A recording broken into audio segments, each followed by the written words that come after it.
we had a little technical difficulty, so we're a couple of minutes late. Apologies. Yeah, well, hey, that's what happens, right? We don't live in a Absolutely. perfect world. How's everybody doing today? Welcome to Afternoons with the Muldoons. Nice to see everybody. Yeah, if you're here live, put live in the comments, please. If it's replay, put replay in the comments. This is our last Afternoons with the Muldoons in the studio for a few weeks. Yeah, we are. We're going to be out and about. In fact, we're going to be flying over to Canada. So we'll be coming from a remote mountain location, maybe next week. It'll be a surprise. Who knows? But who knows? But, we're really excited. That you're here, and be sure to tell your friends about it. Afternoons with Muldoons every Wednesday at 4 p.m. And is it just us, or has everybody got this cold that's going around? I know. I actually thought I was being very smug because I thought I had avoided the whole thing. I thought everybody gets sick but me, and now I've got it. So, oh well. I know. Anyway, life goes on. One cold every couple of years is not the end of the world. So that's all right. It'll just be fun when we're snorkeling on the plane tomorrow. Yeah. With Kleenex jammed up our noses. Yeah. Would you like a mask? They're complimentary. Yeah, no kidding. No kidding. So we have a very special guest with us today. Yep. We met Dave, a couple of years ago, I think. Yeah, Dave Cordner is our guest. We're going to bring him on here pretty soon.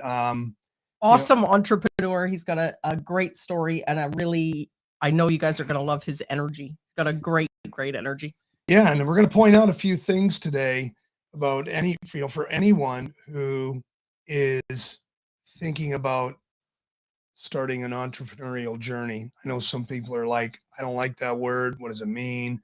I don't get it. So if you're thinking about starting a business, if you're thinking about transitioning to a business that, maybe just, can provide you with some opportunity to make additional revenues. Well, maybe because, for some people, they got a lot of years into their career and it's not that simple, and they have dependents and, they have bills and things like that. But, they're thinking, hey, how can I make some more money and, still maintain what I've got and do something that I enjoy? And so we're going to talk a little bit about that today with Dave, because Dave, as you'll find out, he started in the service accommodation business, and, here we are years later, which, what we'll discuss, has really grown it into something pretty remarkable. And also, I think the other thing is, for Janice and I, having moved from Canada to Northern Ireland, is, we love it here, and we want more people to really come and discover Northern Ireland, because it is such an amazing, brilliant place, and the people are fantastic. And so we're going Dave has been a big advocate for promoting Northern Ireland, and I think it's fantastic. So we got a lot we're going to cover today. It's going to be a lot of fun. So like I said, just before we bring Dave on, if you're live, put live in the comments. If it's replay, chat put there. replay Perfect. in there. Yeah, perfect. Awesome. Right. Okay. So let's bring Dave out. And where's the applause? Yes. Welcome. Thank you. I've got the call too. Isn't it the worst? Thank you so much for taking the time to be here with us today. We're excited to chat with you. Before when we were talking earlier, I said to Brian, one of the things, aside from, your great entrepreneurial story and what you've managed to do with your business, that's the one thing I just really, really love, that you're such a big advocate. Belfast is such a fantastic city, and I just love seeing all your videos showing places. So we'll maybe get into a little bit of that, a few top tips from Dave later. Yeah, absolutely. Yeah. 100%. So, did you want to go ahead? Do you have a question right away? So Dave is the owner of Central Belfast Apartments. And can you just give us a little sort of background, or the people a little background, the guys that are on the call here today, just a bit of how you got started in the serviced accommodation industry? Yeah. Central Belfast Apartments, we're an Airbnb management company. And so what that means is we work with property investors and property owners who want to make money from Airbnb or serviced accommodation, but don't have the time or the expertise. So they give it to us effectively. Now that sounds like a very fully formed company, but back when I started, I think like when a lot of people start a business, I didn't really know what I was doing. I started with one property, and even if I go back even further than that, I started by helping out. And my mum and dad, they had an Airbnb, so I was just sort of learning the ropes that way, and had a real buzz. I got such a kick out of meeting guests who were coming to Belfast and Northern Ireland for the first time, and I loved it. I loved meeting them and finding out where they were going and what they had planned, and seeing their sort of they weren't too sure what they were going to do when they were here, what to make of the place. That I don't know whether it was the last resort or whatever, but I loved seeing them getting excited and me telling them all the cool places to go. And then when I would meet them at checkout, finding out, how much they had a good time. So I really got the buzz for it then. And, as I said, I took on my first property then back in 2014, and the rest sort of is history from there. I've sort of just grown it, and never really lost the buzz for Belfast, and never really lost the buzz for sort of getting the excitement and seeing the people come in and enjoying the city. Yeah, well, what's been funny for us since we moved here, we've had Canadian friends have come, and it's really, really funny because a number of friends that we've had come visit us, they were coming to Ireland to go to Dublin and Cork and Galway and all of those places, but they were like, oh, well, we'll come up to Northern Ireland because you guys live there, so we'll come up for a few days and visit you. And then they end up loving this place probably more than a lot of the other places that they visit, because it's just so magical. It's sort of like a hidden gem, isn't it? Yeah. I mean, like this city in Belfast is not like any other city in the island or even in the UK. It's completely different. It's got its own culture, its own sort of ecosystem, its own people. And, I think because of the Troubles, people just avoided it by default for a long time. And because of that, we sort of get to blow people away whenever they arrive because their expectations are low, which isn't a good thing really, but it's good that we can then blow their expectations away whenever they do come and they think, oh my God, this place is so different. It's not Dublin, it's not Derry, it's not London. I mean, it is a wee bit similar to some other of the bigger cities in the north of England and Scotland, but it's the size, I think, in Belfast. We're such a small city, but with so many things packed in, that you can walk everywhere. You feel part of it as soon as you land, and everyone's just so friendly. That's what guests always say about Belfast and Northern Ireland is the people just make it. Yeah, that's so true. I mean, everything that you said there. Like Janice said, we've run into people and, oh, we've been here and we've been there. And then, we're heading up to Donegal tomorrow. It's right. Okay. Well, you've been through Belfast yet? Maybe see them up in Port Rush. Oh, no. We just wouldn't be going there. And, for anyone listening who maybe has that preconception, I can tell you right now, not only is it one of the safest places in the world you can visit, ironically, who would have thought, but Belfast is one of the safest and absolutely, I'd say arguably the friendliest place on this planet. People here will bend over backward to welcome you and really embrace you. And that's, like I said, we've been here 11 years, and the friendships and the relationships with people that we have here are the best. And so, we too celebrate Northern Ireland and what makes it great. And, I was just going to ask Dave, have you seen, I'm assuming the last number of years, of course, all the mess of COVID aside, but you must have seen a huge growth in the amount of people coming to visit. 100%. I remember when they announced they were going to build the Titanic Museum, it's hard to remember before then, but believe it or not, there wasn't one for a long time. And, yes, we've always had things like the causeway, and it's never going to go away. We've had the Troubles and the tours that we do around that, and that's dealt with in a sensitive way. That's not really, we're not cashing in on that, but we are. People come here and they have an interest in it and they want to know about it. But certainly over the last 10 years, it's just risen exponentially. But I think people who live here it still sort of passes them by. I'm sure you guys have had, and I see it all the time whenever we're out and about, that local people say to visitors, what do you want to come here for?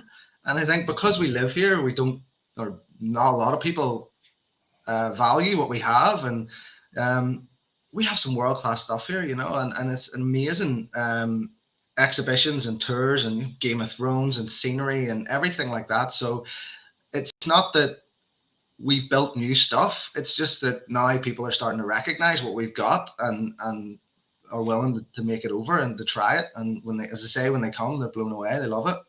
Yeah, absolutely. And there's like so many cruise ships now that come into Belfast on a daily basis. It's remarkable because when we look out on the loch where we live, we're facing right out on the Belfast Loch, which heads out into the Irish Sea. You see these big cruise ships, these massive big cruise ships coming in and out.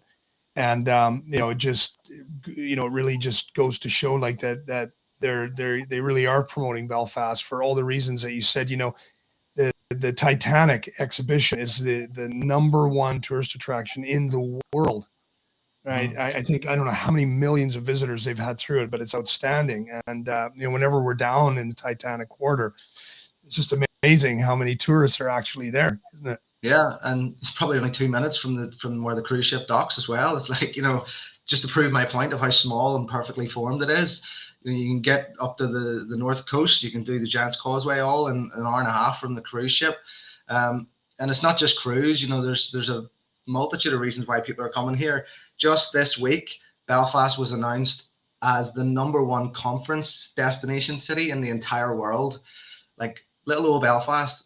And that's because, we have world-class hosting in the ICC and other places. You look at the TV and film productions that are made here, Game of Thrones, and we have world-class talent in terms of the people, world-class studios in terms of the setup, and world-class locations, all within a short drive of each other. And that's why there's so many people and so much industry coming to Belfast and Northern Ireland. Yeah, absolutely. And I always say, like, Northern Ireland is a wee country, but it's a mighty country. And, you don't have to, all you have to do is come here and start to immerse yourself and uncover and discover and explore the history. You see, like, Belfast has always been a major player in certain industries and, and leaders as well, of innovation, you name it. And yeah, I'm bragging, we love it here and we live here and it's been our home for 11 years. And it's funny, people say to me, 11 years, wow, do you think you'll stay? I think so. Mate, it's been 11 years.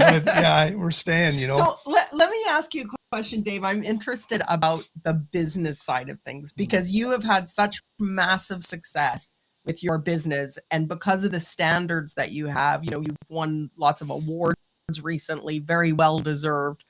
So the Airbnb thing, people have lots of different experiences, right? We would, of course, when we travel, especially if we travel with friends, we would always look to try to find serviced accommodation rather than going to hotels for all the reasons why, you know what I mean? You can, have more of a feeling of a home away from home.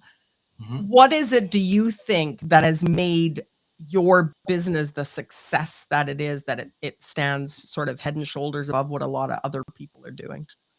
I think there's a couple of things from the start. I sort of got my apprenticeship back with my mom and dad, it was always sort of ultimate customer service. We never really came from a property background as such. So we were never landlords or property owners. Like, we dealt with tenants. It was from nothing to now we're doing a hospitality business. So it was always, customer is always right.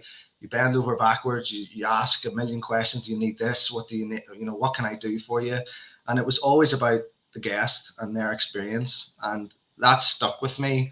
And that informs everything that I do in the business. So if we're taking on new properties, the number one thing I think about is the location, because again, you have to think of the guest experience. They're coming to a new country, a new city, they might be a bit worried about safety. Maybe their parents or grandparents have told them, oh, Belfast is a bit dodgy.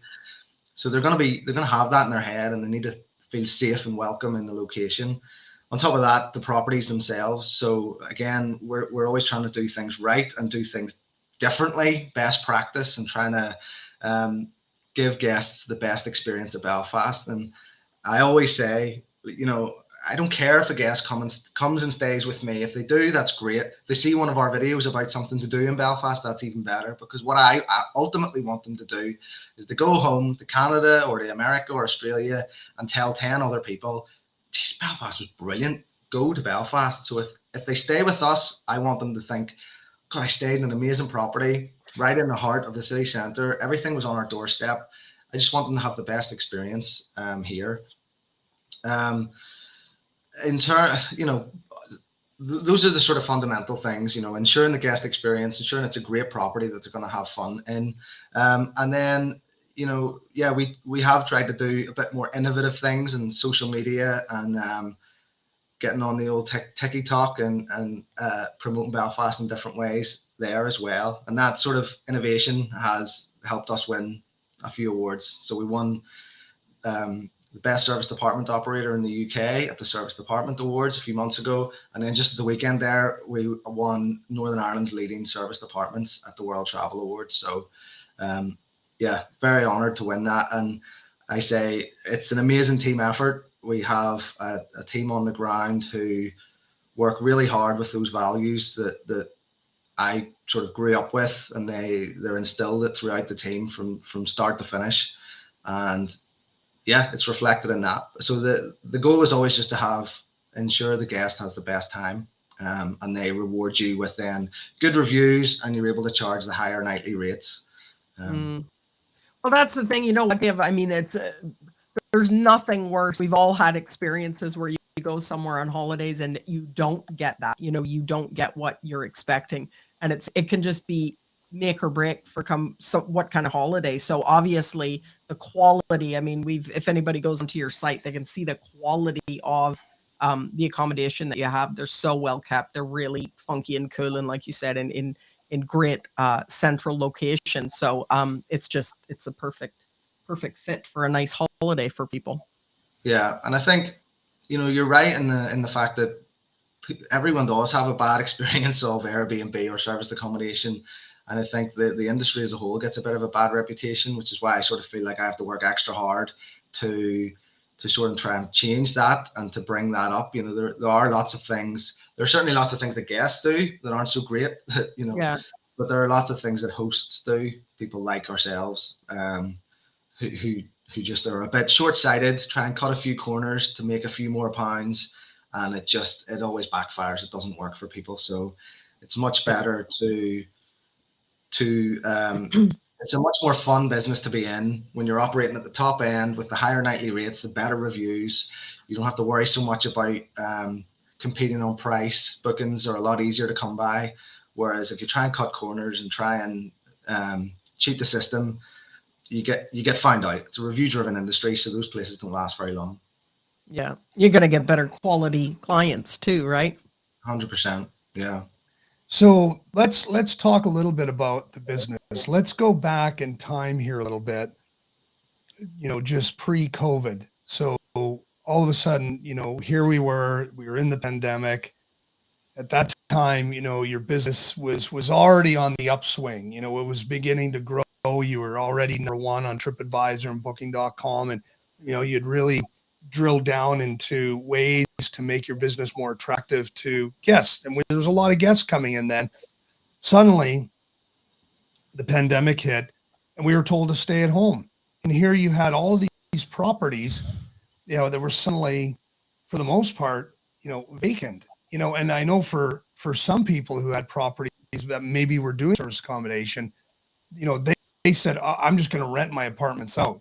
And they were able to do that. And it was great. But your business, having the volume of inventory that you have, that must have been pretty scary.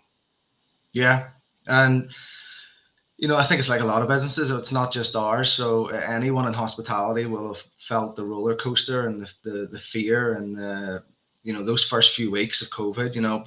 Pre-pandemic, we were coming into March. It was March.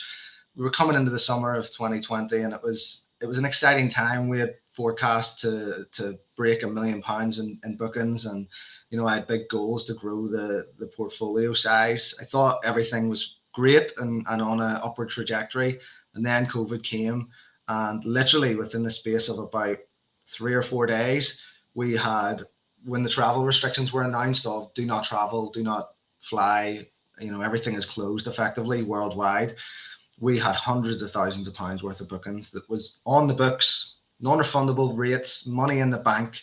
We're told cancel, refund everything, and lockdown effectively. So those were some dark days at the start. And like everyone, if you're running your own business, and especially if it was a hospitality business, there was a lot of, a few sleepless nights at the start anyway. And it felt like, all this was happening to us, and there was nothing we could control. I am a very optimistic person and sort of a proactive person as well. And, after a few days of nail biting, I was like, right, we can't let this beat us. We are going to end this pandemic. We're going to come out the other side. And, what can we do? I can't just sit around here. I'm not the type of person who can just lie around for months on end and enjoy a lockdown like I think a lot of people did, catch up on Netflix. I had to be like, no, I have to do something. Because we've been in business mode for so long. We've been like just driving, and then you can't just switch off. So yeah, I decided to try and focus on what I could control and to progress ourselves forward, and always with the goal of, this will end and we're going to come out of this much, much stronger. I maybe a bit more too optimistically thought it was going to be over by summer 2020. And that's how we were able to keep so many of our clients on board who, they knew that there was no travel, and, we were able to convince them that, there will be a gap. We will be able to get back to business soon.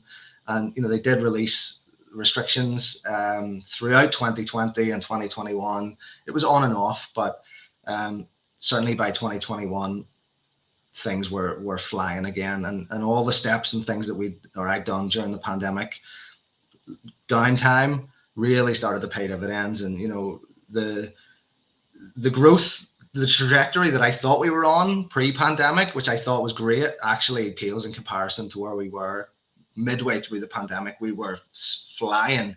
We were growing at a rate faster than ever before. I was in a better position in terms of mindset and resilience and goals and determination than ever before.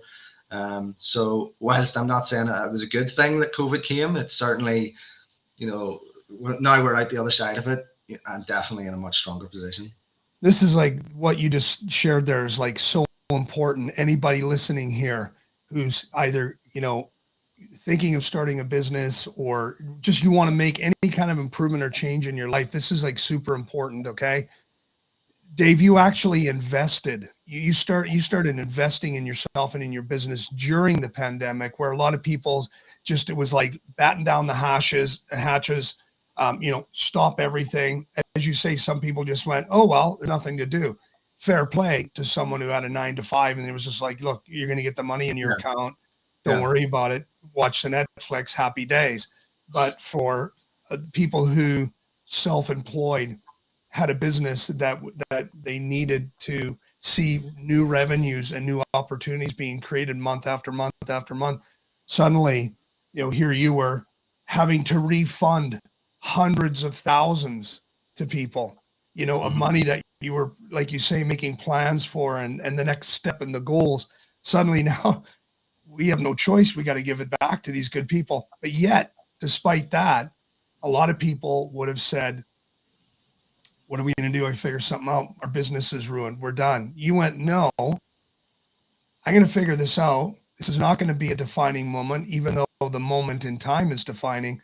I'm going to actually invest in my business. So, I know that you invested in working on things that were within your control, like your website, finding other people to come into the business to help you grow it, who are, you didn't stop. So talk a little bit about that. Because for anyone now, even now, a lot of people, the mind is always looking for reasons to play it safe. The mind is always looking for reasons not to invest, to hang on. Especially during times of uncertainty that we're kind of talking about now. A lot of people are like, whoa, we need to retreat. Right? Yeah. Interest rates are going up, and should I get the mortgage? And, I'll hold off on the new car, or maybe we'll not start that business now. So just share any insights that you have that you've learned on the backside of the pandemic, the endemic, with where your business is now, which we're going to move on to and talk about in just a second. But want to hear about this first. So, I mean, one of the biggest thing that I learned is the resilience that we are capable of in the face of adversity, you know. And I remember always wondering before when things were good, God, I wonder what would happen if, you know, in a cataclysmic event or, you know, how would I survive? You know, you always think about, well, maybe it's not everyone, but I always think about the zombie apocalypse. And I'm always like, I would be killing it in a zombie apocalypse. Right. So COVID was the closest thing to ever come to a zombie apocalypse that I was like, I'm not going to just cower away in a corner here. I'm going to be coming out and dominating this thing. And I think part of it was for my own mental health that, as I say, you know, I think a lot of people that can get depressed or anxious or stuck or procrastinate, and it can be because there's too much value placed on the outside world and things that are happening to them, and they can feel powerless. And that's literally how it was. You know, we were all being told by the outside world, there's a virus, you have to stay at home, close your doors, you can't do anything. But we could still do some stuff, you know. So I read a lot. I invested in new branding for ourselves. We got a new website. You know, there was loads of things you could do in the background. And that was such a powerful thing for me. It felt like an achievement. You know, everything I did, you know, I'd be listening to audiobooks when I was out from a 1 walk a day or out for a run or whatever. And I feel like I've achieved something today, because there was just that sense of all the days blended into one. And it was, I could, you know, anyone who was in business or doing anything, you know, an athlete, you were sharp. And during those lockdowns, it was easy to just get fat and lazy, you know, and I didn't want that to happen, because I knew it was going to end. And I knew there were other people out there who were sharpening themselves up as well. And I thought, I'm having this. I'm going to be one of those.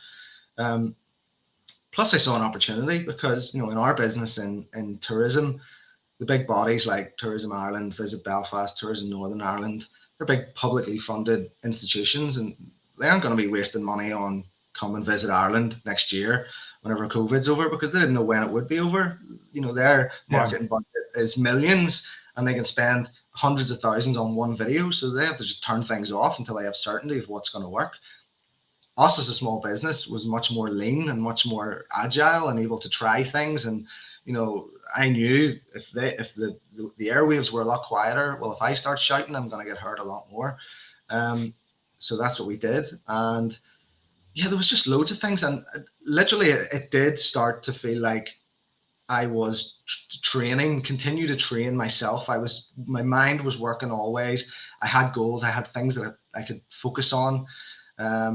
And it kept me occupied, and it kept me optimistic, because all these little wins that I was getting that no one else was seeing, because everyone was just, you know, watching Better Call Saul or Breaking Bad on Netflix, that I was like beavering away in the background doing this and learning, you know, all the videos that I was doing. I was getting the crap out of the way when no one was watching, so that as things open up, I've got the reps in, you know, I'm stronger. I'm just better. Exactly. And, you know, that's the thing, you know, I just want to say, like, you know, when the shit hits the fan, you know, we all have a choice. We can either try and look for resources that are going to help us, which is fine, or we can get resourceful. Mm-hmm. And, you know, that's what a lot of people did. That's what you did. And one of the things that you did was you really started to explore how to leverage social media to grow your business and your brand. And, you know, I mean, I remember like some of the earlier videos and stuff, and, you know, but you've got kind of a neat strategy around that, you know, like you're promoting Belfast, but then you're also, helping people who want to get into the service accommodation business as well with your coaching. We'll talk a little bit about that, but with the social media thing, I mean, you really got behind it, and it's really helped you. Like, and maybe just talk about that to anyone who maybe has a business and they're like, oh, we've got 1,200 likes, or we've got 1,000 or 5,000 likes, versus, you know, content creation, putting yourself out there, being visible. How's that impacted your business if you hadn't done that? Yeah, well, I mean, for the last pre-COVID, for the last few years, I'd always heard about video as the future. Video, you have to be doing video. I've read loads of books where they're talking about, you have to be doing video. It's such an effective way to talk about your brand and to get your message out there. And I always thought, yeah, I'll maybe do that later. Just classic procrastination. I don't have time for that, when really I could have made time, but I was just a bit uncomfortable with it. So I was like, ugh. But during COVID, it's the ultimate rainy day. If you don't have time to do something during a lockdown, then you're just not doing it. And I think that's sort of what happened to me. I thought, well, I have to be doing it now. So I did. I started, and it was uncomfortable. You're holding the camera, you just feel weird talking to yourself in an empty room where no one else is talking back.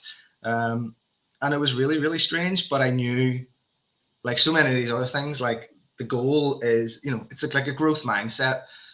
Yeah, everyone's crap at the start when you start doing videos. There's no book that you can just read the book, turn the phone on, and you're just like, hey, it doesn't work like that. You have to put the reps in, do the hard work, and you're going to get there. So that's what I started doing. And if you look at any of our YouTube channel videos at the start, like I was nervous, I was mumbling, it was just poor, but that's how everyone's are. Every single person who starts in anything is going to be a bit rusty. And you just get more attuned as you go through. But in terms of what we did, so we sort of have two social media platform or presences. So I have one, Central Belfast Apartments, where I'm showcasing the city. So we have a big portfolio now of about 60 properties. We're welcoming thousands of guests every week. I can't get that buzz I got at the start by meeting all the guests when they arrive and telling them all about the cool places to go. But I can do a cool video of it, and I can send the video to them and showcase everyone else, or show it to everyone else who comes. And then in actual fact, that's a much better way to reach many more people and to show them the places that are so good in our wee city. So I get a real buzz from that. And there's fun stuff in that too. I get to do like the best Guinness in Belfast and best walks, best everything sort of thing. So during COVID, we were doing best walks and best things to do outside and all these sorts of things. So again, like Visit Belfast wasn't talking about anything. Tourism Northern Ireland wasn't talking about anything the whole way through. So we were getting traction with those, and it was great.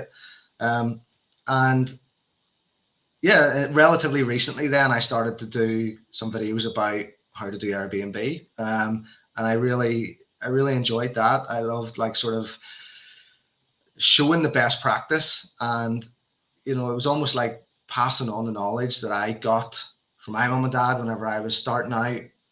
It's evolved in my head. I'm a much bigger entity and company and business than they had got to, and we've managed many more guests and stuff.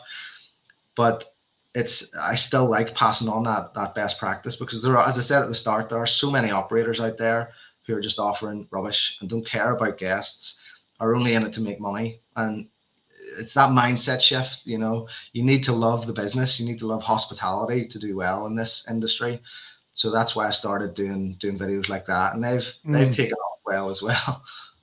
So Dave, would you say, because I know I would absolutely agree with you, there's the people that just don't care at all, and they just think, oh, we'll rip people off and take their money.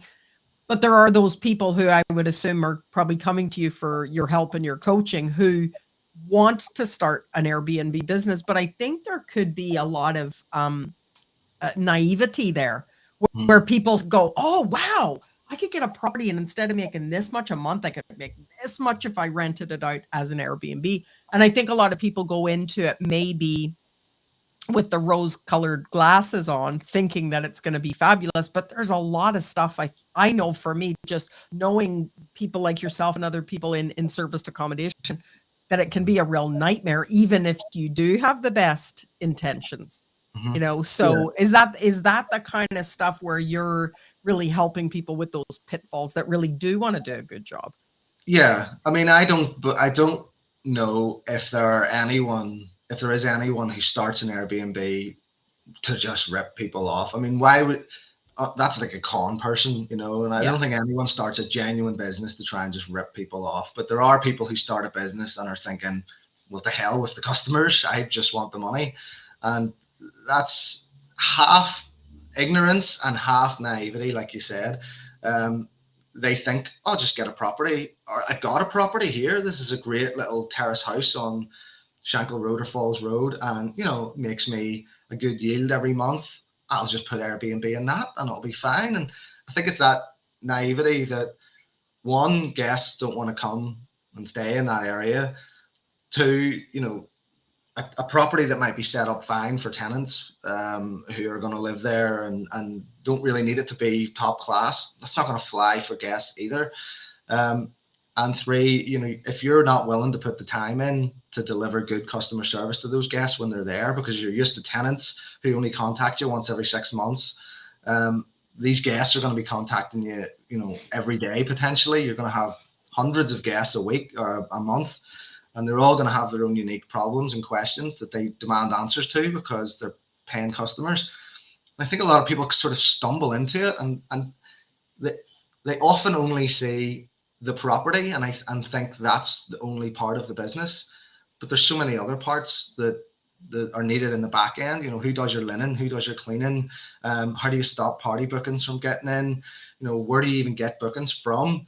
And there's all of that in the background that people don't see. And so I think what happens is they stumble into it and think, oh my God, this is too much.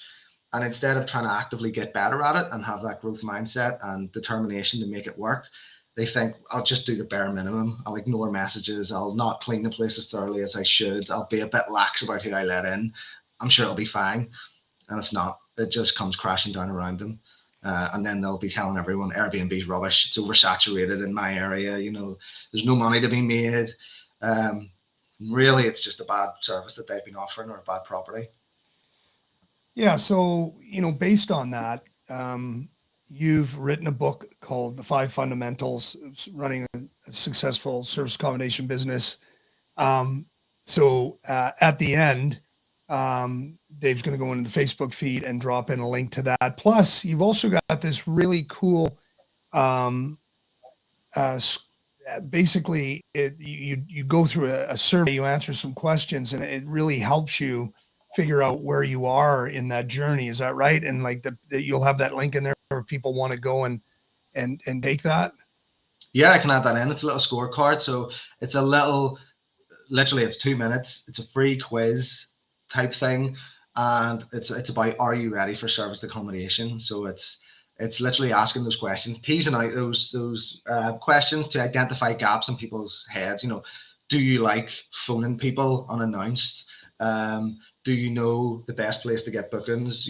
Are you a people person? All these sorts of questions to try and tease out what I've just been talking about the things that people aren't always front and center of their head.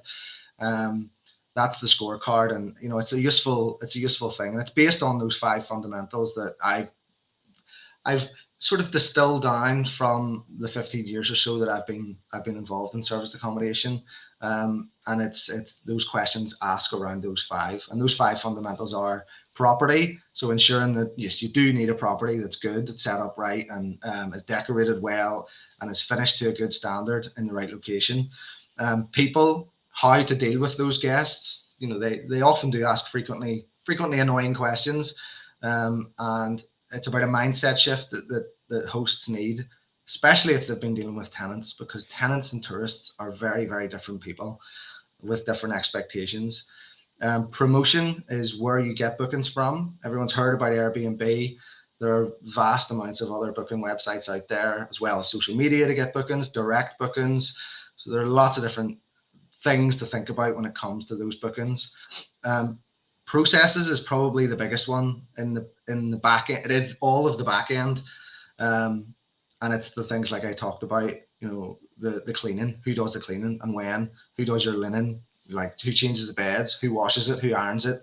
How do you take payments from guests? How do you set up minimum nightly stays and rates that change across the year? How do you manage all your listings across all the different booking sites? So there is a massive amount of stuff that goes on in the background that you don't even know you don't know. It's like someone said, I run a bakery. Oh, it's easy, you just bake bread. And it's like, no, well, wait till I tell you about this, that you've no idea about what goes on in the back end of this bakery. And it's like that in any business, really. The 5th fundamental is protection. And, it's the most sobering, because I think, to use the word naive again, people either procrastinate about getting started because they've heard the horror stories and think, oh, that's not for me. Or they're naive and think, there's no problem. That won't happen to me. And the reality is it will. You know, those aren't fairy tales. This is real. These people exist. These party people will come and try and get your place, use it. We had that during the pandemic when Dublin and everywhere else sort of down south were closed for hospitality, but Belfast was like this shining beacon of openness. All the bars and restaurants were open, so we just had an absolute tidal wave of people. Not us, like the whole city. Every 18, 19-year-old from Dublin and everywhere down south flocked to Belfast to go a bit crazy. So there's all these things that you need to think about. And, you know, yes, the reason I wrote the book is to try and pass on some of that knowledge, to try and raise the industry standard, hopefully in Belfast, because again, remember, I want people to come here, even if they stay with us or if they stay with someone else. I want the guest, the visitor, to have a good time and leave and go back home and say, that was amazing. And maybe the next time the people will come and stay with us. Great. So if someone's interested in pursuing, you know, how to build a service accommodation business, Airbnb business, or take their existing business and maybe they want to scale that, obviously you'll drop some links in there where people can maybe, I know that you've got your Airbnb coach now, and there's a lot of people who have reached out to you, who have, you know, they've been on calls with you and they're learning those fundamentals and you're really helping them with their business. I know that you're currently working on a group coaching program. I don't want to give too much away on that, but there's some exciting things out there because I think that a lot of people today really need options. One thing we know on the other side of the pandemic was a lot of people said, I got to go back to what I was doing, but I don't want that. I want more than that. And, you know, like you say, you know, maybe they have a property or two and they've decided maybe I can start to explore that. So, you know, they can get a hold of you. Obviously there's like through Instagram and things like that, and DMing you as well, I suppose, right?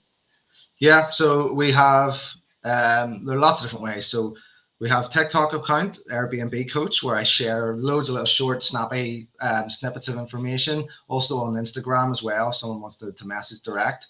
I'm on LinkedIn. Our YouTube channel has tons of information and videos on there as well.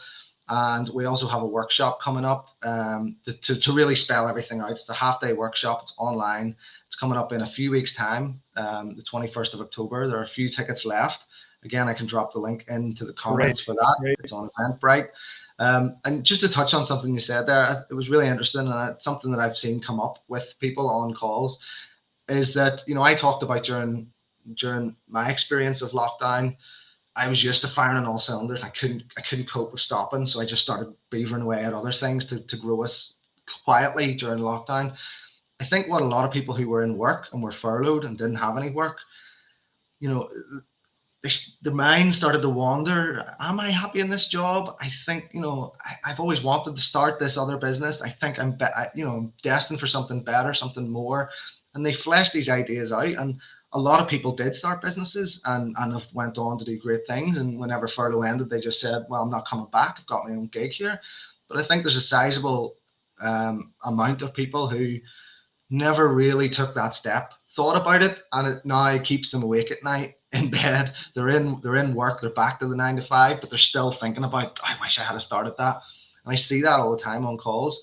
So that's why there's different levels to what I offer. You know, it's not, you don't need to just jump straight into a group coaching program if you don't have a property, but there are lots of ways you can learn, get ready, prepare before you even get a property. And this workshop that's coming up will be a great way to do that. It's going to talk through all the 5 fundamentals so that, you know, from day one, when you actually get your property, you're going to be better than 99% of all the competitors in your area from day one. Because what a lot of people do is they buy the property, they think, okay, now I'm ready, let's go. And then it's like, oh my God, this and this and this and all this stuff I didn't know about. By doing the workshop, by reading the book, by checking out all our social media, you're going to get that experience of how to run an Airbnb the same way as I could get it about how to run this bakery that I was talking about earlier. As soon as the doors open, I'm flying. So that's what we can offer. That's fantastic. So you'll drop those links in there for anybody that's watching or that's going to catch the replay. So that's the 21st of October, your your workshop. That sounds fantastic. Yeah, and that's live interactive, right? So it's live. It's on Zoom. Perfect. Plenty of time to ask questions and get feedback. Good. So we've only got a couple of minutes left here. Got to wrap up, but I just want to say that anyone out there, like if you're thinking about this business, like get in and really consider signing up for this workshop, because if you really want to learn any kind of business, you want to learn it from people who really know it. And I know for Janice and I and many other people, Dave is the real deal.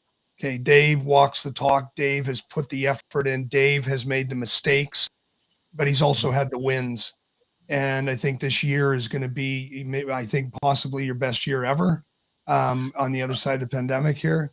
100%. All the work that we put in during COVID paid off. All of our clients who trusted us to keep managing their property during those lockdowns are getting rewarded. The pent-up demand that I was shouting about through my optimism on LinkedIn whenever no one else was talking about how Belfast is going to bounce back. The Americans who love to come here and Canadians who, the grass in Ireland has never, ever been greener than whenever they were forced to stay at home for a year or two. And that demand hit like a tidal wave. On top of that, hotels who were much bigger, clunkier businesses were much slower to open and close. So they just decided we're just going to stay closed. The service department industry is very lean and agile, and we were able to cope with massive amounts of demand for the city. And that is only going to get better. I was at the Visit Belfast AGM yesterday, and they were talking about how supposedly demand still is not back to pre-pandemic levels. I felt like, I knew something that no one else knew.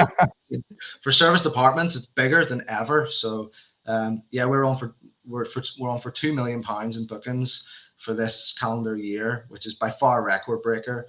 Every month since I think January or February 2021 has been record breaking. The demand for people to come is just huge to this city, for city breaks in general. And I think that's really key coming into Christmas and this potential recession. People might not have the money to go on a big, far afield, expensive holiday, but a little city break up to Belfast might be just the thing, nice and cheap. If they get on a plane from GB, it still feels like a holiday. And yeah, I think Belfast is in for, we're just getting started, I say everyone, don't get me started on Belfast tourism, but this city is just getting started. Yeah, we agree. We agree 100%. Well, thank you so much, Dave, for being here with us today. And like I said, not to bang on, but for anybody listening, you said about leaning in and investing in yourself, and look at what's happened since the pandemic. So anybody that's thinking about, getting into serviced accommodation, this would be a good move. If you've got property or properties, I should say, and you should get in touch with Dave. I know, like you had said a second ago, like your clients are really being really happy this year. They've made the kind of yield that no sort of letting would ever produce. So make sure you get in touch with Dave, have a conversation with him, because I do think you are taking on more properties now, aren't you? For Absolutely, owners? yeah. And we see many of our clients get what they would have gotten rent from one weekend of serviced accommodation. So the scope for income from it is massive. So yeah, we're offering both sides. If they want just hands off, give it to us, Central Belfast Apartments. We can manage it for them. If they want to learn how to do it themselves, I can teach them. Fantastic. Perfect. That's great. Thank you, Dave. Yeah, thanks for being here, Dave. Thank you very much. Appreciate your time. Take care, everyone. Bye, everybody. We'll see you next week from Canada.